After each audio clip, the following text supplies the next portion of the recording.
যাচ্ছে বুঝো আগে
সবাই অবগত আছেন বিগত 16 বছরের হাজার হাজার মানুষকে খুনি হাসিনা খুন করেছে, গুম করেছে।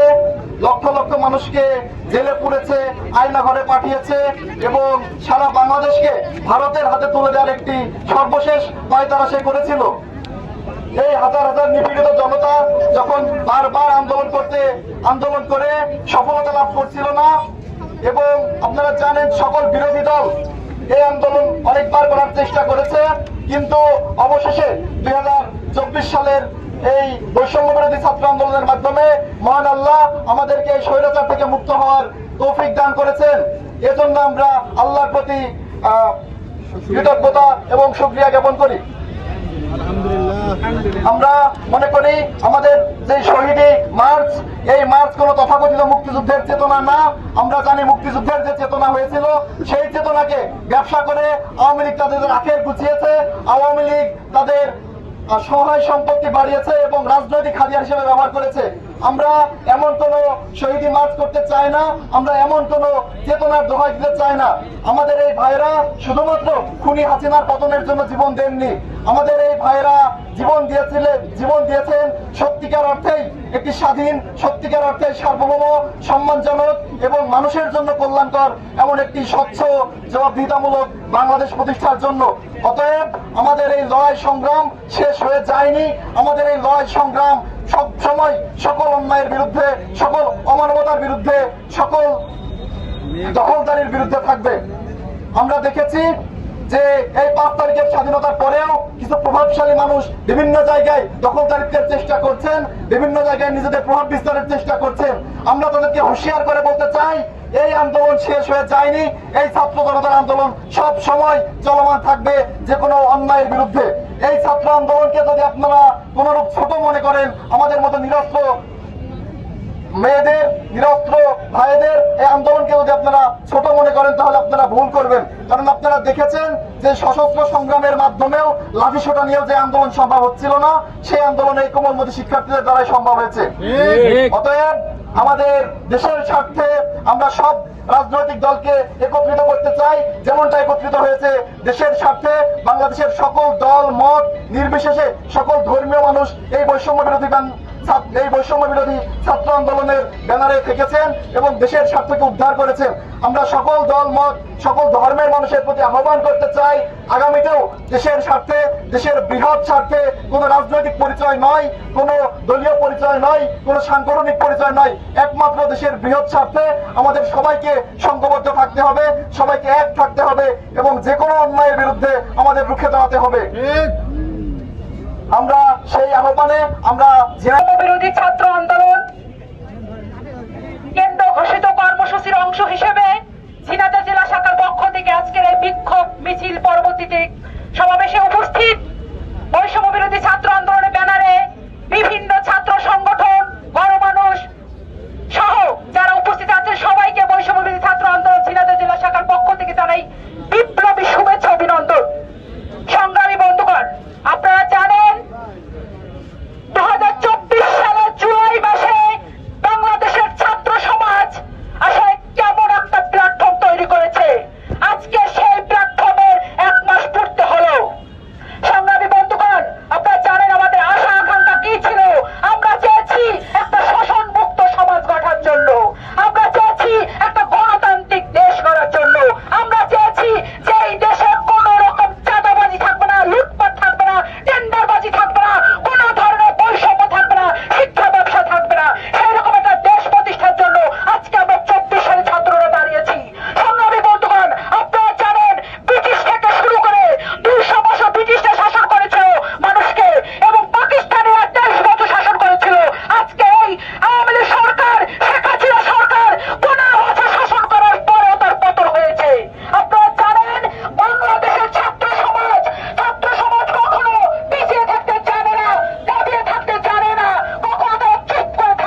শহীদদের পক্ষ থেকে আমাদের আজকের এই র্যালি উপস্থিত ঝিনাইদহ জেলার সকল ছাত্র সংগঠনের সবাইকে জানাবার পক্ষ থেকে সালাম, আসসালামু আলাইকুম।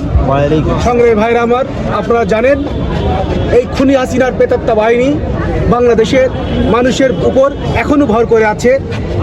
সেই প্রেতাত্মা বাহিনীকে আমরা নির্মূল করার জন্য ঝিনাইদহ ছাত্র সমাজ ঐক্যবদ্ধ আছি। ঝিনাইদহ থেকে দুর্নীতি, ঝিনাইদহ থেকে বৈষম্য, ঝিনাইদহ থেকে সন্ত্রাস সব কিছু আমরা নির্মূল করার জন্য ঐক্যবদ্ধভাবে কাজ করে যাচ্ছি। আপনারা সবাই আমাদের জন্য দোয়া করবেন এবং সাংবাদিক ভাইরা আমার, আপনারা সবাই আমাদের বৈষম্য বিরোধী ছাত্র আন্দোলনের যারা নেতৃবৃন্দ আছে তাদেরকে সাহায্য করবেন। যে কোনো জায়গায় কোনো নৈরাজ্য চাঁদাবাজ কিংবা সন্ত্রাসী হলে সঙ্গে সঙ্গে আপনারা তাদের শরণাপন্ন হবেন এবং আমাদের খোঁজখবর আমাদের জানাবেন। আমরা জানালেই সঙ্গে সঙ্গে আমরা আইন শৃঙ্খলা বাহিনীর মাধ্যমে আমরা পদক্ষেপ নেব। সবাইকে ধন্যবাদ। আসসালামু আলাইকুম। সবাইকে ধন্যবাদ। সকলে জানেন শহীদদের স্মরণে তাদের জন্য দোয়া মাগফিরাত কামনা তাদের জন্য সবচেয়ে কার্যকরী পদক্ষেপ। আমরা যতই ফুল দিই না কেন, তাদেরকে মূর্তি বানিয়ে শ্রদ্ধা জানি না কেন, এগুলো তার কোনো কিছু পৌঁছাবে না, তাদের কাছে পৌঁছাবে যারা আমাদের রক্তের বিনিময়ে আমাদের স্বাধীনতা দিয়ে গেছে। তাদের জন্য আমরা যে মাগফিরাতের জন্য যে দোয়াগুলো করবো, যে ধর্মাবলম্বী ছিল সেই ধর্ম অনুসারে যে প্রার্থনা করব, এটাই তাদের পরকালে কাজে লাগবে। এবং আমাদের যারা আমরা আসি তাদের রক্তের বিনিময়ে অর্জিত স্বাধীনতা ভোগ করছে, আমাদের সবচাইতে বড় নৈতিক দায়িত্ব হলো তারা যেন পরকালে শান্তিতে থাকতে পারে এবং ভালো থাকতে পারে। সেজন্য আমাদের তাদের উদ্দেশ্যে মাগফিরাত কামনা করাতে আমরা যেহেতু মসজিদে নামাজ চলতে কথা দীর্ঘায়িত না করে আমি সর্বশেষ সকলের জন্য বলবো, আপনারা সকলেই শুধুমাত্র সূরা ফাতিহাটা পড়েন, তারপর আমরা দোয়া করে দেবো।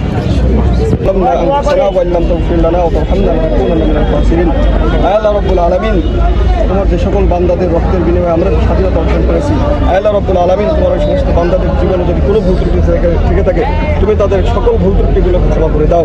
আল্লাহ রাব্বুল আলামিন সমস্ত ভাইদেরকে তুমি শহীদ মর্যাদা দান করে দাও। আল্লাহ রাব্বুল আলামিন বোনদেরকে শহীদ মর্যাদা দান করে দাও। আল্লাহ রাব্বুল আলামিন শহীদের মর্যাদা নিয়ে যেন কাল কিয়ামতের ময়দানে তারা বিনা হিসেবে জান্নাতে যেতে পারে সেই ব্যবস্থা তুমি করে দাও। আল্লাহ রাব্বুল আলামিন আমরা যারা আছি আমাদের সকলকে এক হয়ে সংঘবদ্ধভাবে বৈষম্যবিহীন বাংলাদেশ গড়ার জন্য সকলকে ঐক্যবদ্ধভাবে প্রচেষ্টা করার তৌফিক দান করে দাও। আল্লাহ রাব্বুল আলামিন কোনো চক্রান্ত দ্বারা আমাদেরকে বিভক্তি করতে না পারে, আমাদেরকে খণ্ডিত করতে না পারে সেই ব্যবস্থা তুমি করে দাও। আল্লাহ রাব্বুল আলামিন যে কোনো পরিস্থিতিতে আমরা সকলে যেন ঐক্যবদ্ধভাবে যে কোনো ষড়যন্ত্রকে মোকাবেলা করতে পারি সেই তৌফিক তুমি আমাদেরকে দান করে দাও। আল্লাহ রাব্বুল আলামিন যারা এখনো ষড়যন্ত্র করতেছে, আল্লাহ রাব্বুল আলামিন তাদেরকে তুমি নিশ্চিহ্ন করে দাও। আল্লাহ রাব্বুল আলামিন সকল ষড়যন্ত্র দ্বারা আমরা রুখে দিতে পারি সেই শক্তি, সাহস এবং মনোবল তুমি আমাদেরকে দান করে দাও।